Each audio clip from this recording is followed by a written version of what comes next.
Baik, Bapak Ibu sekalian, karena sangat banyak pertanyaan yang menanyakan tentang stem cell ataupun sel punca ini, maka saya perlu menjelaskan mekanisme kerja stem cell ataupun produk metabolitnya. Dalam hal ini adalah sekretum, kenapa dia bisa bermanfaat buat pasien-pasien dengan autoimun gitu ya.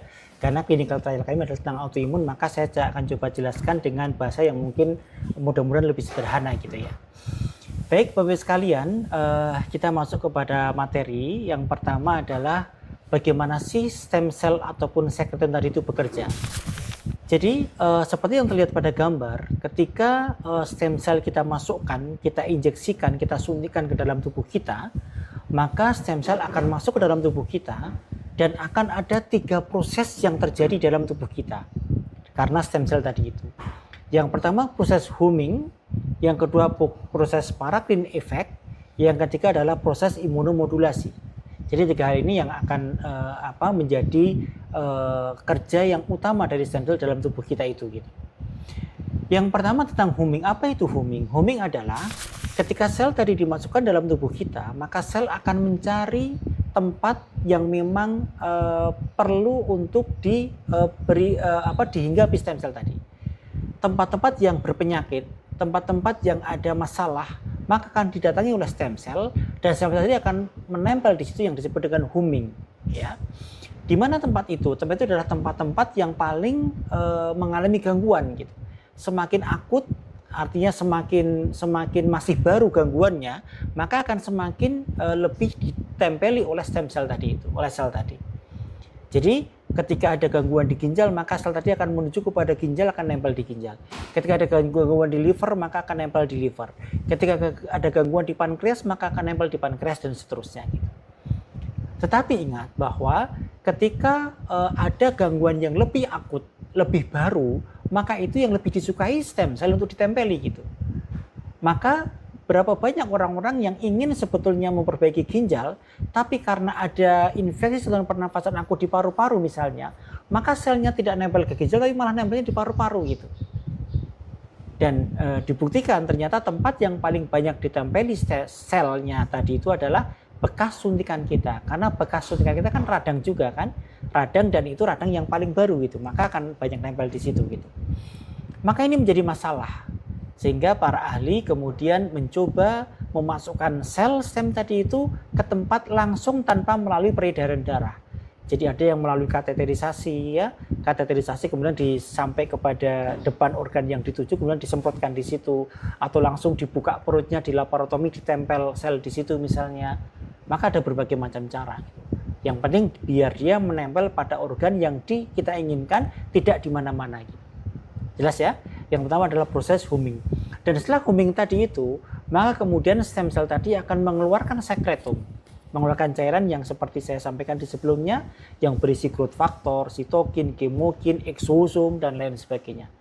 Maka dia akan mengeluarkan sekretum, dan sekretum inilah kemudian akan memberikan efek disebut dengan efek paracrine. Efek paracrine adalah efek di mana gangguan sistemik yang terjadi bisa diatasi dengan berbagai macam zat yang ada pada sekretum. Ada growth factor. Growth factor ini ada banyak. Ada hepatocyte growth factor, VEGF, IGF, SDF, dan seterusnya. Yang dia berfungsi anti radang. Maka yang ada mekanisme radang akan bisa diatasi. Antifibrosis, yang ada kelainan fibrosis akan bisa diatasi.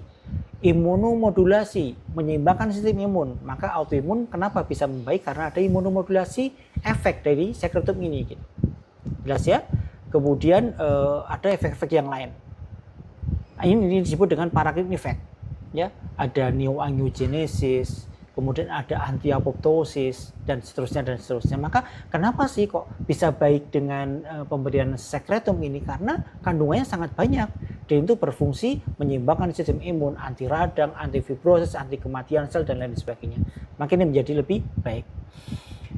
Kemudian sekretum ini ternyata memiliki fungsi yang sangat banyak ya, karena growth factor yang dimilikinya ada bersifat imunomodulasi, menyeimbangkan sistem imun, ada antiinflamasi yaitu anti radang, ada anti-apoptosis yaitu anti kematian sel, ada aktivasi daripada stem cell, jadi mengaktifasi stem cell endogen.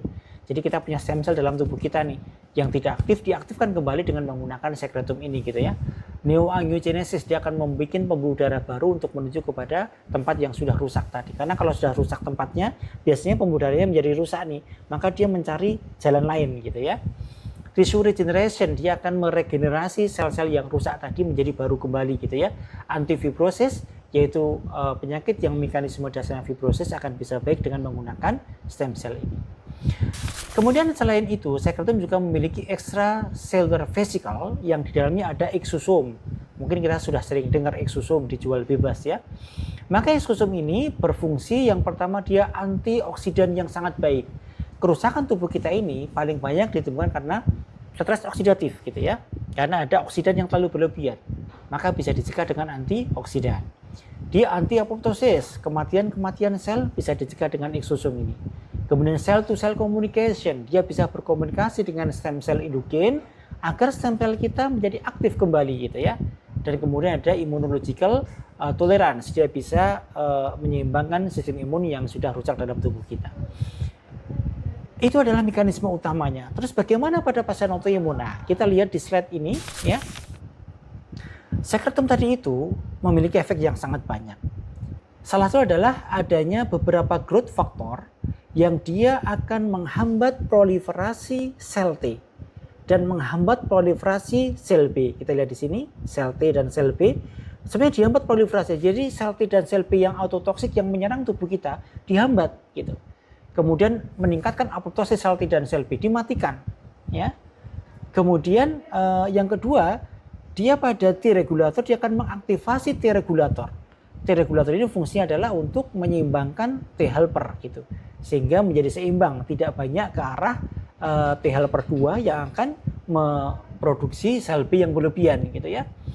Kemudian dia juga akan bisa menghambat natural killer cell yang merupakan antigen presenting cell yang menghubungkan antara innate imun dengan adaptive imun. Jadi NK cell ini yang berfungsi untuk mengaktifasi sel B dan sel T aktif, maka itu dihambat gitu. Dan yang terakhir adalah dia melalui eksosomnya akan bisa mengaktifasi stem cell endogen. Ini mekanisme kerja dari sekretum kenapa dia bisa efektif terhadap autoimun.